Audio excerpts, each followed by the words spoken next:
El desafío de Aristóteles. Cualquiera puede enfadarse, eso es algo muy sencillo, pero enfadarse con la persona adecuada, en el grado exacto, en el momento oportuno, con el propósito justo y del modo correcto, eso ciertamente no es tan sencillo. Aristóteles, Ética a Nicómaco. Era una bochornosa tarde de agosto en la ciudad de Nueva York. Unos de esos días asfixiantes que hacen que la gente se sienta nerviosa y malhumorada. En el camino de regreso a mi hotel, tomé un autobús en la avenida de Madison y apenas subí al vehículo, me impresionó la cálida bienvenida del conductor. Un hombre de raza negra, de mediana edad, en cuyo rostro se esbozaba una sonrisa entusiasta que me obsequió con un amistoso «Hola, ¿cómo está?», un saludo con el que recibía a todos los viajeros que subían al autobús mientras éste iba serpenteando por entre el denso tráfico del centro de la ciudad. Pero, aunque todos los pasajeros eran recibidos con idéntica amabilidad, el sofocante clima del día parecía afectarles hasta el punto de que muy pocos le devolvían el saludo.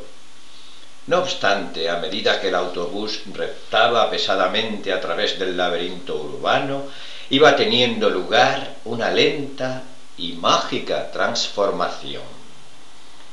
El conductor inició en voz alta un diálogo consigo mismo, dirigido a todos los viajeros, en el que iba comentando generosamente las escenas que desfilaban ante nuestros ojos.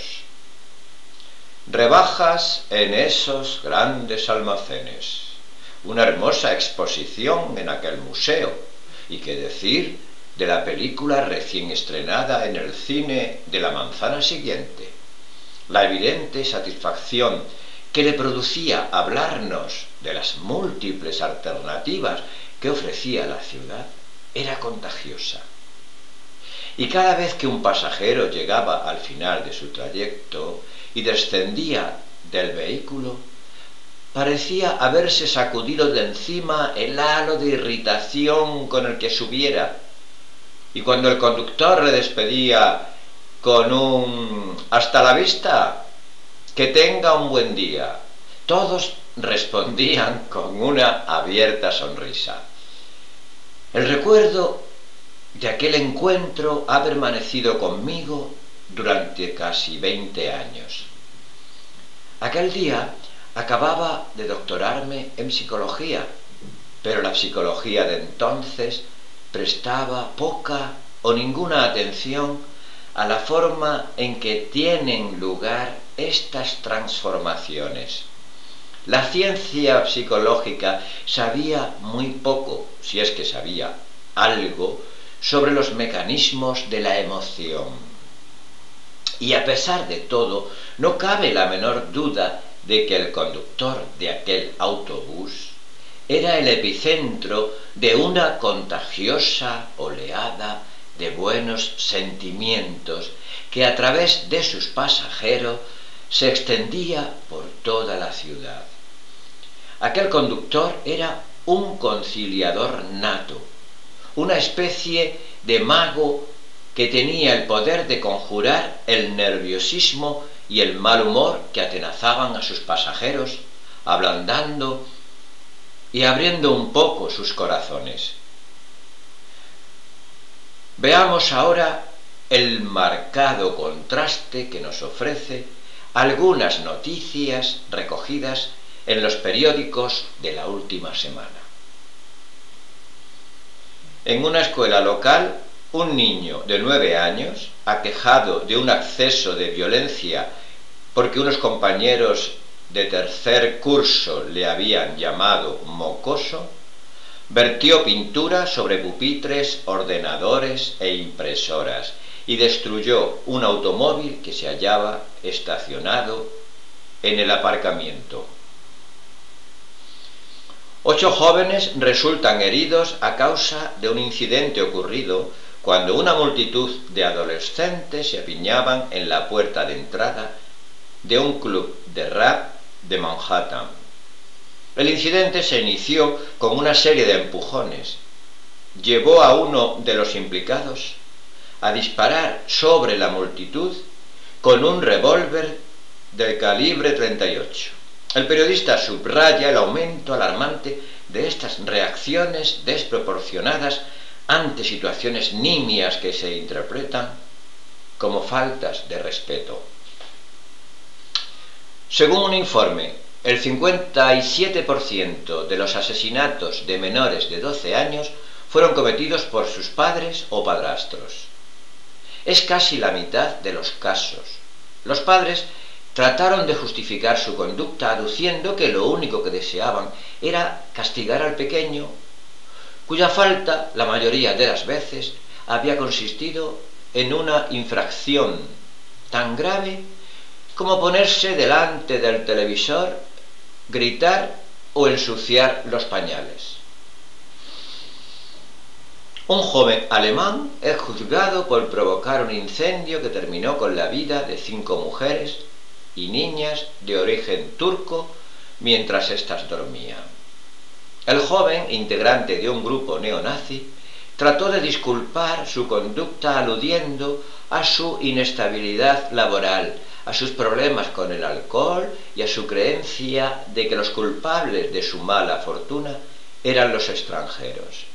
Y con un hilo de voz apenas audible concluyó su declaración diciendo: «Me arrepentiré toda la vida.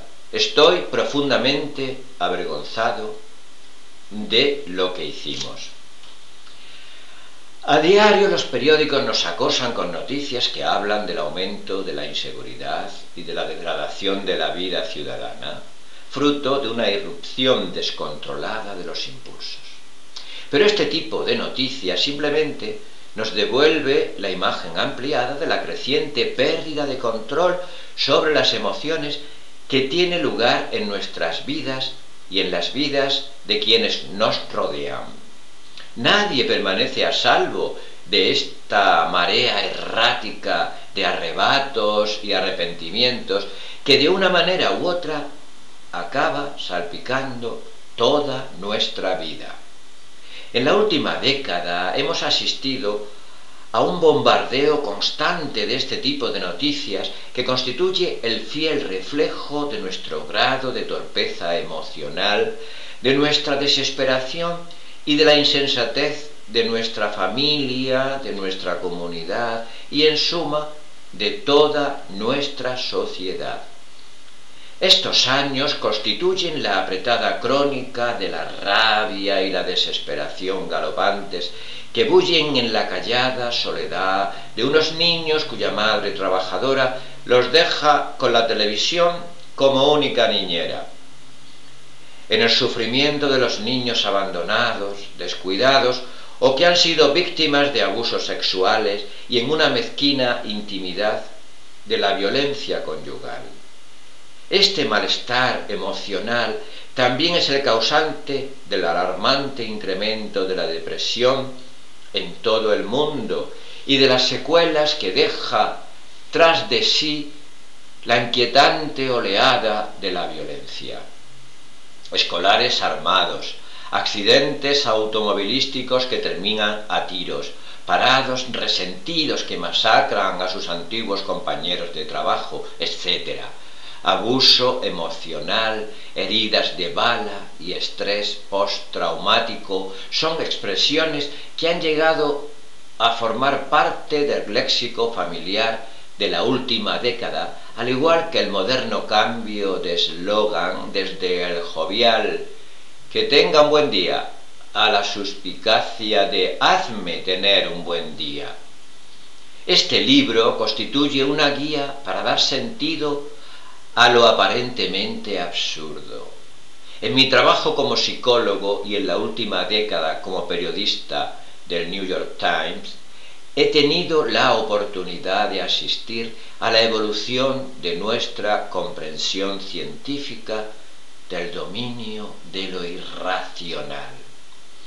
Desde esta privilegiada posición he podido constatar la existencia de dos tendencias contrapuestas, una que refleja la creciente calamidad de nuestra vida emocional y la otra que nos parece brindarnos algunas soluciones sumamente esperanzadoras.